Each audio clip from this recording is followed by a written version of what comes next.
Hello বন্ধুরা, welcome to নাসিরাজ শিল্পীঘর। তো দেখুন, আমি এই যে চকলেটের মতো দুদিকে দুটো কুশন লম্বা বা পিলো আছে, ওইগুলো আমি বানিয়েছি। তো ওটাই আপনাদের সঙ্গে শেয়ার করছি। দেখুন, এরকম আমার কাছে পিলো ছিল। তো পিলোর একটু লম্বা দুদিকে এক চক্কর করে ছেড়ে আমি কেটে নিয়েছি। এটা আমি আমার যেরকম পিলো সেরকম কেটে নিয়েছি। আপনাদের যেমন মাপে সেরকম করবেন। তো দেখুন, প্রথমে আমি কেটে নিয়ে আগেই সেলাই করব না, আগে এতে একটা পেন্টিং করব। তো এর জন্য আমি 4 ফোল্ড করে মিডিলটা বের করে নিয়েছি, নিয়ে পেন্সিলের দাগ দিয়ে দিচ্ছি, তাহলে এটা সুবিধা হবে বুঝতে পারে। তো এরকমভাবে পেন্সিলের দাগ দিয়ে নিয়ে এটাকে বিছিয়ে নেব। আর বিছালে অবশ্যই নিচে নিউজ পেপার দিতে হবে, না হলে রঙটা চারিদিকে ছড়িয়ে যাবে, লেগে যাবে নিচে। তো এরকমভাবে করলাম, করে একটা এমনি যে খালি টোটা যে সুতোগুলো ব্যবহার করার পরে যেগুলো রয়ে যায় সেটাকে এরকম করে বাঁধনি স্টাইল টাইপের করছি। তারপরে রঙে ডুবিয়ে দিলে বাঁধনি যেরকম হয় সেরকমভাবে এটা ডিজাইনটা আসবে। আর এটা খালি ছেড়ে করব, অনেক কালারের করব। তো আমি যেখানে মনে হচ্ছে সেখানে সেরকমভাবে দিচ্ছি। তো ভিডিওটা কেমন লাগছে বলবেন। আর যারা আমাকে সাবস্ক্রাইব করেছেন তার জন্য অনেক অনেক ধন্যবাদ। আর যারা নতুন দেখছেন অবশ্যই সাবস্ক্রাইব করে নেবেন। তো এরকম নতুন আইডিয়া আপনারা পেতে পারেন। তো দেখুন, এরকমভাবে আমি এগুলোকে করে নিচ্ছি, নিয়ে তারপরে জল স্প্রে করে নিচ্ছি। অনেক কালারের করেছি, আপনার যে কালার পছন্দ। দেখুন, জলটা যে স্প্রে করছি অমনি চারদিকে কালারটা ছড়িয়ে যাচ্ছে, এটা দেখতে খুব সুন্দর লাগছে। তো আমার দেখুন এত সুন্দর লাগছে জিনিসটা, তো আপনাদের সঙ্গে শেয়ার করছি। আপনাদের কেমন লাগছে বলবেন। তো এটা করার পরে এটাকে শুকানোর জন্য টাইম দিতে হবে। তো শুকিয়ে গেছে।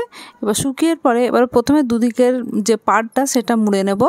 আর এটা হচ্ছে লেস একটা এরকম ছিল আমার কাছে, লেসটা অনেক পুরানো লেস, এটা 10 বছর আগেকার লেস তো ছিল। তো আগে কিছু ওই কুশন বানিয়েছি, আর এইটা আমি বানাচ্ছি তারই সঙ্গে ম্যাচিং করে।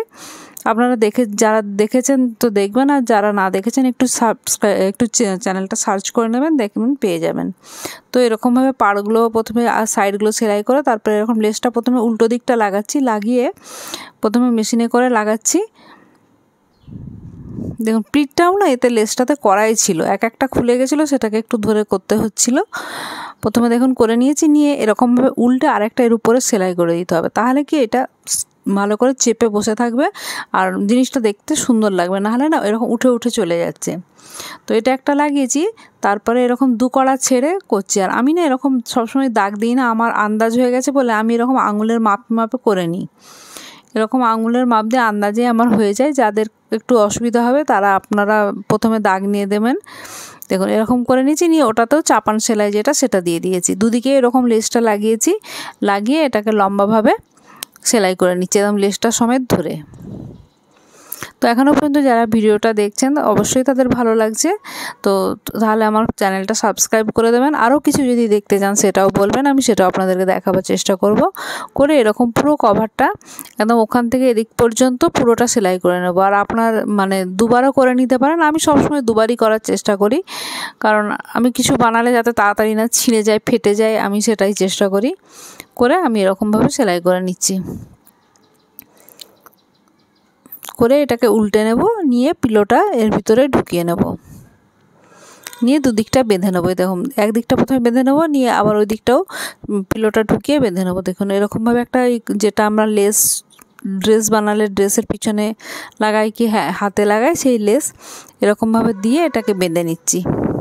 নিলে এটা একটা চকলেট কুশন কভার রেডি হয়ে যাচ্ছে। আপনাদের কেমন লাগছে বলবেন। আরও নতুন কিছু দেখতে চাইলে সেটাও বলবেন, আমি চেষ্টা করব।